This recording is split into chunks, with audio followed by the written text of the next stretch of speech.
heard by now about Sinclair Broadcast Group, the largest ownership of TV stations across the country that is under intense scrutiny this morning. Sinclair owns or operates nearly 200 local TV stations that reach a large portion of the country.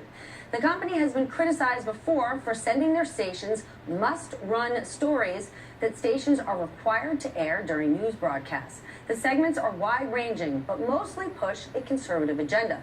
For example, during the 2016 election, stations were required to run a story linking the Democratic Party to slavery, Jim Crow, and the Ku Klux Klan. Another ongoing report features Sinclair's chief political analyst, who happens to be President Trump's former White House official, Boris Epshteyn. Bottom line, with Boris, must air 9 times a week, according to Politico. Sinclair is also looking to expand its reach. Sinclair is awaiting approval to buy Tribune Media for $4 billion. If that deal goes through, its stations would reach more than 70% of the nation's households. The concerns resurfaced after a recent must-run promotion went viral over the weekend. Anchors at local stations across the country were required to read the same exact script, warning their viewers about irresponsible, one-sided news stories plaguing the country. We are extremely proud of the quality, balanced journalism that CBS 4 News produces. But we are concerned about the trouble and irresponsible, one-sided news stories plaguing our country. The sharing of biased and false news has become all too common on social media. More alarming, some media outlets publish these same fake stories without checking facts first. The sharing of biased and false news has become all too common on social media. More alarming, some media outlets publish these same fake stories without checking facts first. Unfortunately, some members of the media use their platforms to push their own personal bias and agenda to control exactly what people think, and this is extremely dangerous to our democracy. Hat tip to Deadspin for coming up with that mashup. The president, well, he weighed in just moments ago, tweeting, "So funny to watch fake news networks among the most dishonest groups of people I have ever dealt with criticize Sinclair Broadcasting for being biased. Sinclair is fair, superior to CNN, and even more fake NBC, which is a total joke."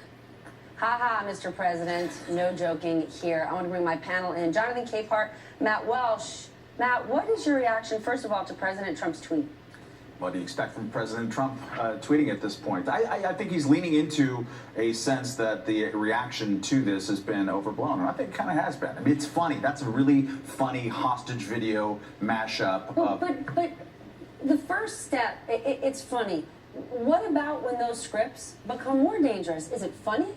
What dangerous? What is dangerous here about those scripts? I mean, I think that's a little bit overheated to describe a bunch of, it's a promo video. I mean, it says extremely dangerous for democracy. Last I looked, democracy dies in darkness over there at the Washington Post. People are, in the news business, are given to over-promoting their importance in the democracy, and we're going to stand up and shield us against false news and the sharing of social media that's bad. I mean, a lot of what this statement that they read said would not be out of place in other newsrooms too. We just hear some code words like fake news and dangerous for democracy, and we know the backstory of Sinclair being pro-Trump and making deals with Jared Kushner and all this kind of stuff, so we jump to these conclusions. However, most of what they said in that promo are things that news organizations have been saying for a long time. Stephanie, let's keep something in mind. Journalism, reporters, what we do here at MSNBC, what we do at the Washington Post, is the only profession that is protected in the Constitution of the United States. Journalists don't have some overblown view of their role in our democracy. Some do. Well, some do, but our role is to be a check and balance on power. That's where that overblown sense of importance comes from. When the Washington Post says democracy dies in darkness, we're not being hyperbolic. We watched what had been happening from the campaign and into the presidency, and the paper decided to come up with that moniker. We're talking about this story because you have, as you just reported, if that deal goes through, more than 70% of the country is going to be Sinclair. Families are going to be watching news from Sinclair Broadcasting. 74% of the country is not going to be watching that. 74% of the country will have it on their televisions. Yes, but That's that different. matters. Sure, it matters, but is that reason to get the antitrust division all fired up? Hell no, it's not. It is not. To Politico's reporting, if Jared Kushner secured a deal with Sinclair Broadcasting a year ago to ensure straighter or more pro-Trump coverage, isn't that concerning?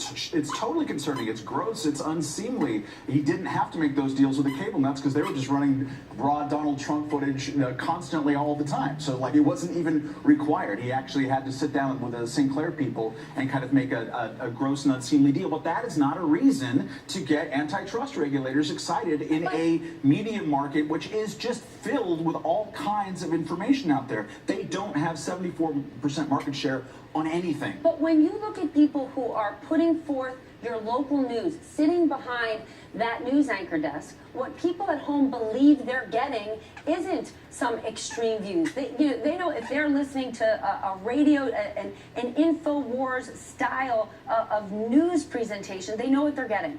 But when my mom and dad tune in to their local news, they're not thinking there's any sort of agenda.